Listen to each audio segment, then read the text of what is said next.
हम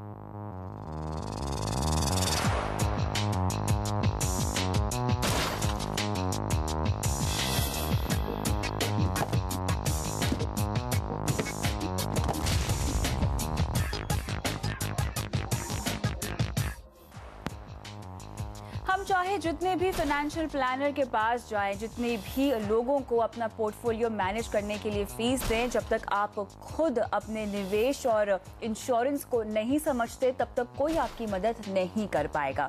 और your money के जरिए हम हमेशा आपको पर्सनल फाइनेंस से जुड़ी वो तमाम बातें बताते हैं जो आपको न सिर्फ फाइनेंशियली इंडिपेंडेंट बनाए बल्कि फाइनेंशियल फ्रीडम भी दें। नमस्कार, मैं हूं कविता थपलियाल और आज हमारे मेहमान हैं ऑनलाइन फाइनेंशियल प्लानिंग.in के डायरेक्टर कार्तिक जवेरी। आपका स्वागत है कार्तिक। Thank you.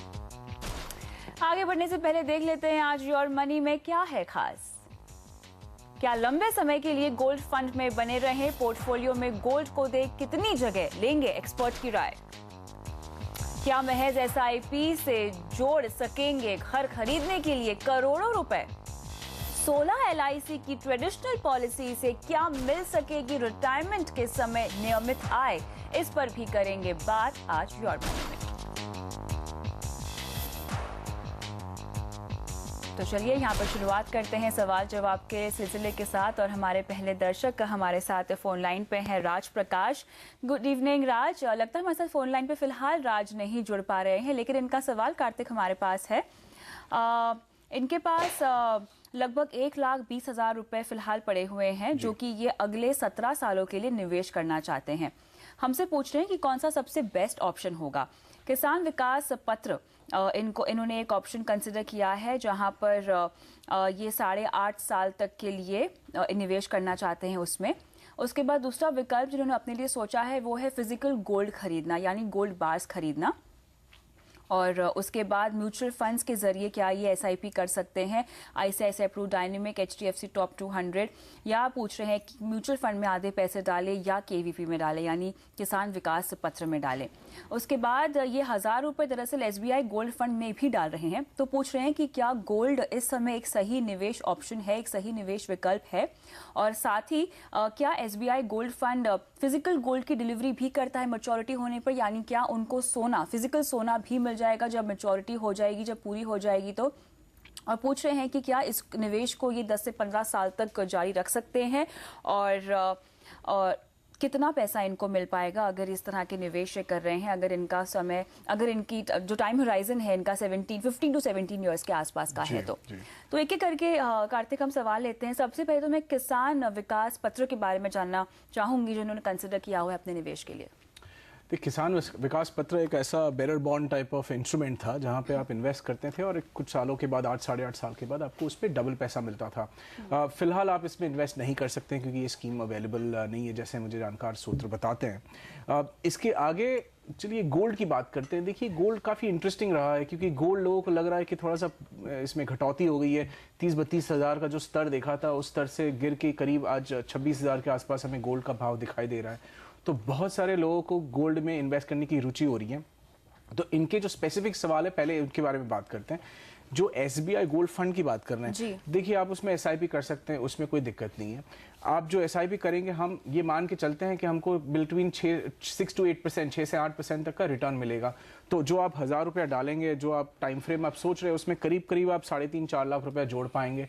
जो अपने आप 1,80,000 का जो इन्वेस्टमेंट किया, यानी कि करीब करीब डबल हो जाएगा 15 साल के टाइम फ्रेम में, क्योंकि वो उतना ही कर पाता है, उससे ज़्यादा नहीं कर पाता। आपको गोल्ड में उतना ज़्यादा रिटर्न नहीं मिलेगा क्योंकि इंटरनेशनल बाजार में गोल्ड क्रैश भी हो सकता है। तो ये भी एक इंटरेस्टिंग चीज़ आपको सोचना है। लेकिन जिस तरह का सिनेरियो कार्तिक अभी हम देख रहे हैं गोल्ड की कीमतों में हमें दिखाई दे रहा है, फिलहाल हम देख रहे हैं तेजी है अगर हम आज की बात करें तो, लेकिन फंडामेंटली वैसे कोई खास फैक्टर्स नहीं है जिसकी वजह से गोल्ड में हम देखेंगे तेजी आएगी उसकी कीमतों में। लेकिन अगर पोर्टफोलियो में गोल्ड रखने की हम बात करें तो अमूमन 10 से 12% गोल्ड हम कहते हैं कि आपके पोर्टफोलियो में होना चाहिए।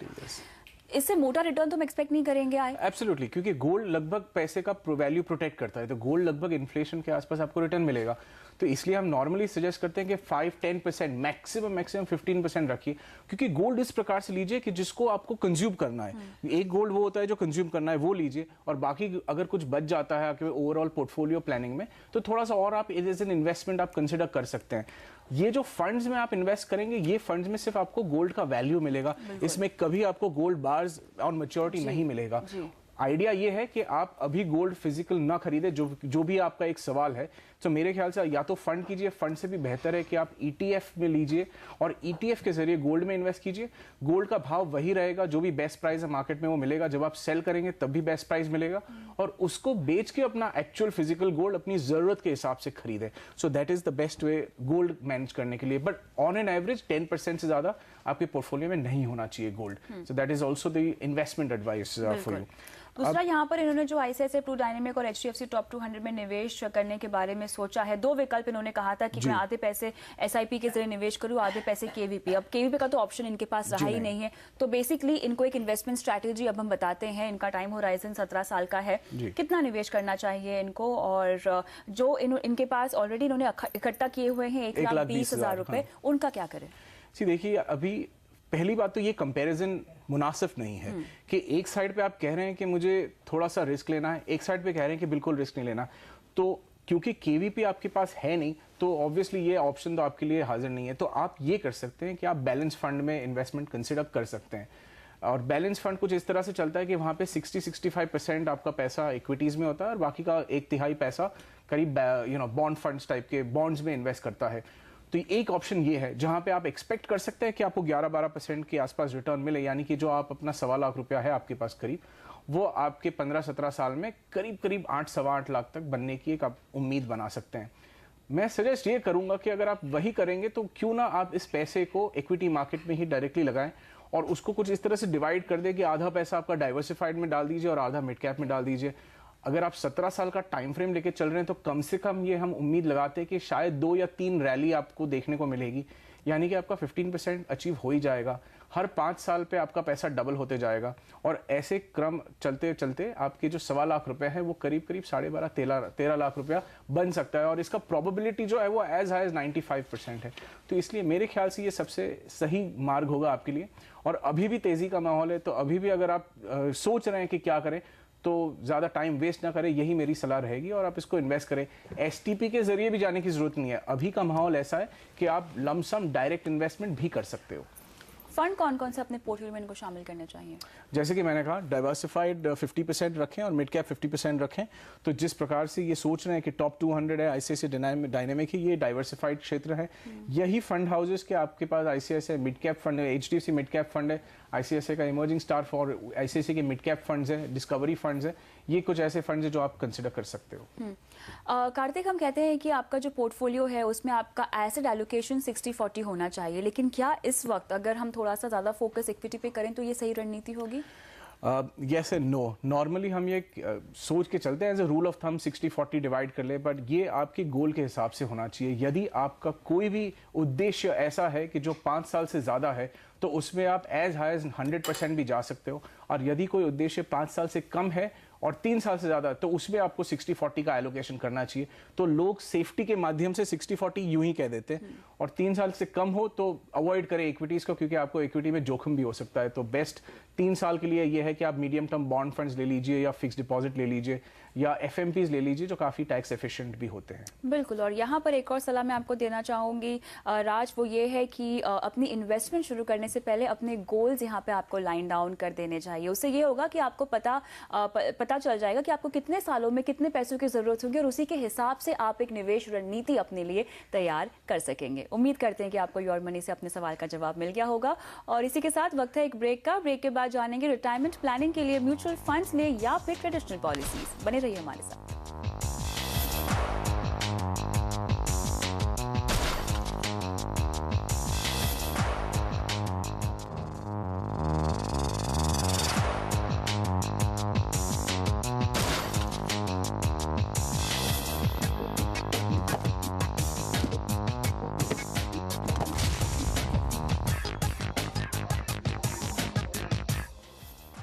Welcome back. योर मनी में हम दे रहे हैं आपको आपके निवेश से जुड़े सवालों के जवाब और मेरे साथ बने हुए हैं कार्तिक जवेरी। लेते हैं अगले दर्शक का सवाल। मुंबई से हमारे साथ फोन लाइन पर कैप्टन प्रमोद चौधरी हैं। गुड इवनिंग कैप्टन, सवाल पूछिए। हाँ, मेरा सवाल यह है कि मैं सबसे पहले अपना गोल बताता हूँ। मैं अभी एक पायलट हूँ, मरीन पायलट, और उसमें आफ्टर 60 इयर्स हमारी कोई पेंशन प्लान नहीं है। अच्छा। तो मैंने कुछ साल पहले एक LIC एजेंट से कांटेक्ट करके उनसे पूछा था कि आफ्टर 60 इयर्स मैं चाहता हूँ कि कम से कम मेरे हर मंथ 50,000 रुपए मेरे पास आए। ठीक है। मंथली, ताकि मेरा पेंशन वाला गोल सेटिस्फाई हो सके। ठीक है। तो उन्होंने मुझे जीवन आनंद 16 पॉलिसियां खरीदवाई। जीवन आनंद की 16 पॉलिसीज आपने खरीदी? हाँ, ठीक उन्होंने है। खरीदवाई, और उन्होंने ये बताया कि 60th ईयर में एक पॉलिसी मैच्योर होगी, 61 में दूसरी पॉलिसी, ऐसे करके 75th ईयर तक ये 16 पॉलिसी एक एक करके मैच्योर होती जाएंगे, और उसका यील्ड था 7.79%। ठीक है। तो मेरे जहन में सवाल यह आया है कि अगर आप इन्फ्लेशन देखें तो 10% तो इन्फ्लेशन ही होता है, और मैंने एक अपने लिए टर्म प्लान लिया हुआ है 75 लाख का HDFC लाइफ से। ठीक है। तो जहां तक मेरी इंश्योरेंस की बात है वो मोरलेस उससे कवर हो रही है, या मैं थोड़ा उसको बढ़ा सकता हूँ। लेकिन जो मेरा जो पैसे का ग्रोथ है, या जो मैं चाह रहा हूँ कि एज ए पेंशन मुझे मैक्सिमम मनी मिले जी, उसका गोल मैंने 1 करोड़ सेट किया है, या आप ये बोलिए कि 50,000 rupees per month at least till the age of 75।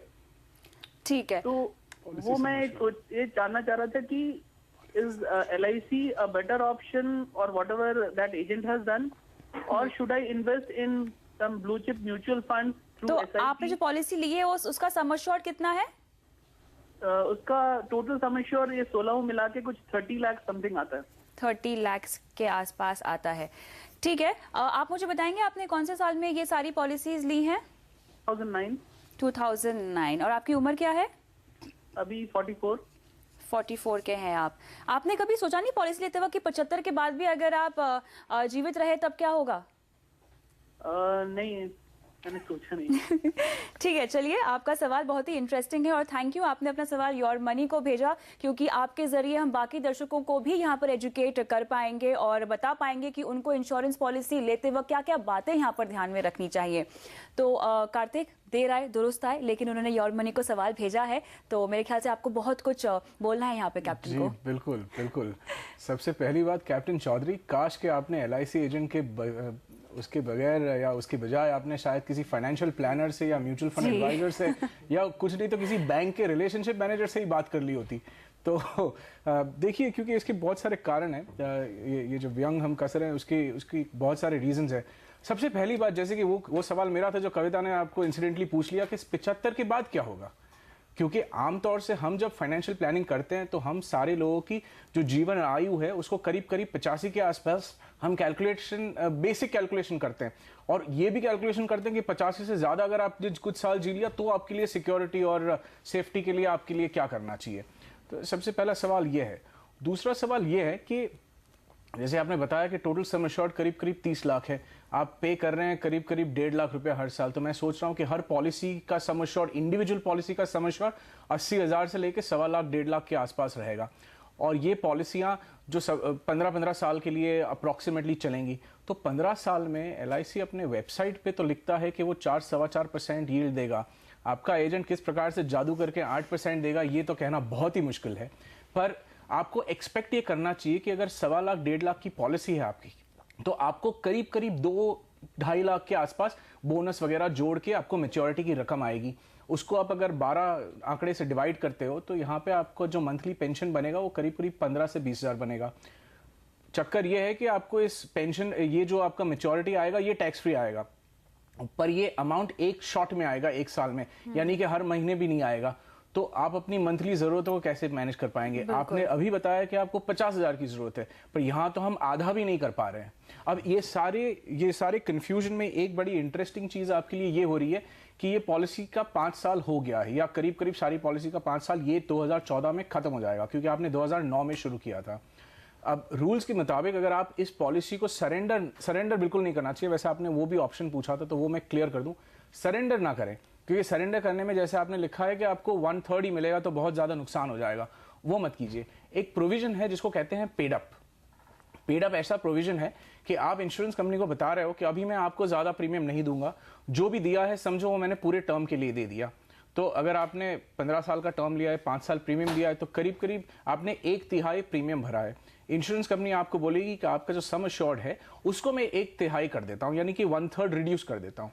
तो यानी कि आपको और कुछ देना नहीं है, आपको और कुछ मिलेगा नहीं। जो भी बोनस जुड़ चुका है वो आपकी पॉलिसी में रहेगा, वो आपको अपनी मैच्योरिटी पे मिल जाएगा।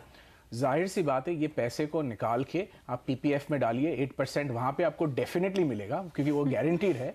आप बैंक डिपॉजिट में डालिए, आप डिबेंचर्स में डाल सकते हैं, कॉर्पोरेट फिक्स डिपॉजिट है, रिकरिंग डिपॉजिट है, बहुत सारे ऑप्शंस है।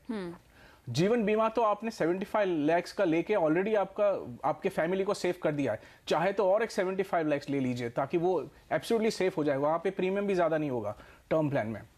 सुझाव मेरा ये भी है कि क्योंकि आपके पास और किसी भी प्रकार का सपोर्ट सिस्टम नहीं है, तो इसलिए ये पॉलिसीज में ज़्यादा पैसा डालने के बजाय जो 1.5 लाख रुपए आपके पास बच रहा है, यानी कि महीने के जो 12-12.5 हज़ार के आसपास है आपके पास जो बजट है आपका, उसको आप SIPs में डालिए और उसमें भी 60% डाइवर्सिफाइड फंड्स में जाइए, 20% मिड कैप्स में जाइए और 20% सेक्टोरल फंड्स में जाइए। और उस तरह से 3 या 4 SIPs मैक्सिमम, उससे भी ज़्यादा नहीं, उतनी SIPs कीजिए और 15 साल में आपके पास एक बहुत ही सक्षम पूंजी बन जाएगी। 1 करोड़ का अगर टारगेट हो कार्तिक, तो फिर इनको किस हिसाब से निवेश करना चाहिए और कितना निवेश करना पड़ेगा? देखिए, अगर आप ऑन एन एवरेज अगर ये 10,000 भी करते हैं हर महीने का, तो साल का 1,20,000 हो गया, 15 साल में करीब करीब 18 लाख हो गया। और SIP के माध्यम से हम ये एक्सपेक्ट कर सकते हैं कि ये रकम 40-45 लाख तो पहुंच ही जाएगी। अगर और भी पॉसिबल है तो कर सकते हैं। बीच में कुछ ऐसी रैलियां भी आएंगी जहां पे बहुत सारा अच्छा रिटर्न हो सकता है, तो उसमें भी थोड़ा सा इजाफा हो सकता है। पर डिटेल कैलकुलेशन करना पड़ेगा कि एग्जैक्टली आपको कितना करना पड़ेगा, क्योंकि आप हर मंथ कर रहे हैं। अगर आप लमसम कर रहे हैं तो मैं एक बहुत ही सिंपल सा कैलकुलेशन आपको दे देता हूं कि हर 5 साल में आप एक्सपेक्ट कीजिए आपका पैसा डबल हो जाएगा। अगर हम इक्विटी बाजार में करते हैं तो हर 5 साल में डबल।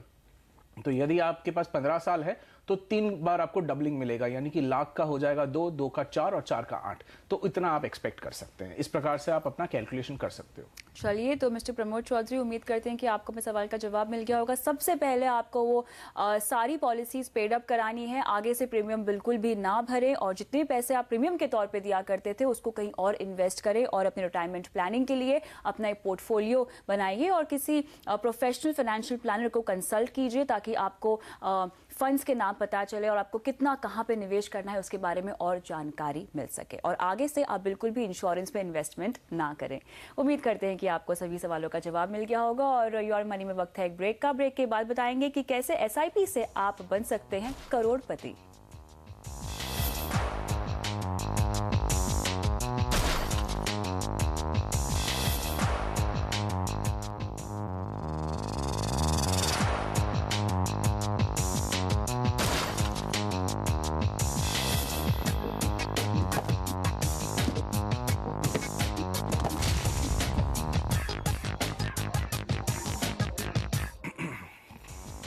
Welcome back. हम दे रहे हैं आपके निवेश पर सटीक सलाह और मेरे साथ बने हुए हैं कार्तिक जवेरी। लेते हैं अगले दर्शक का सवाल। हमारे साथ सतीश बाबर फोन लाइन पे हैं। नमस्कार सतीश, सवाल पूछिए।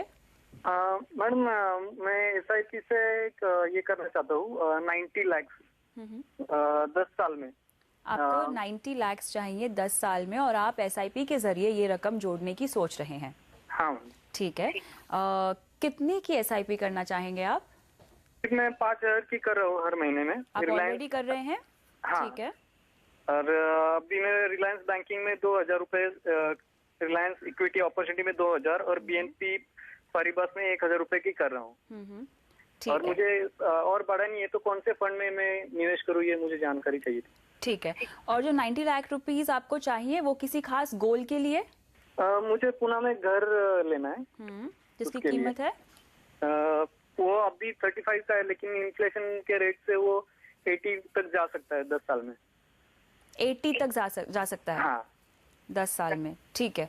तो इसीलिए आपको 90 लाख रुपीस चाहिए। ठीक है, चलिए आपकी फाइनेंशियल प्लानिंग यहाँ पे करते हैं। तो कार्तिक, एक गोल ओरिएंटेड सलाह इनको चाहिए। ऑलरेडी 5,000 रुपये निवेश कर रहे हैं कुछ फंड्स में, तो क्या इस निवेश से ये अपने गोल को अचीव कर लेंगे?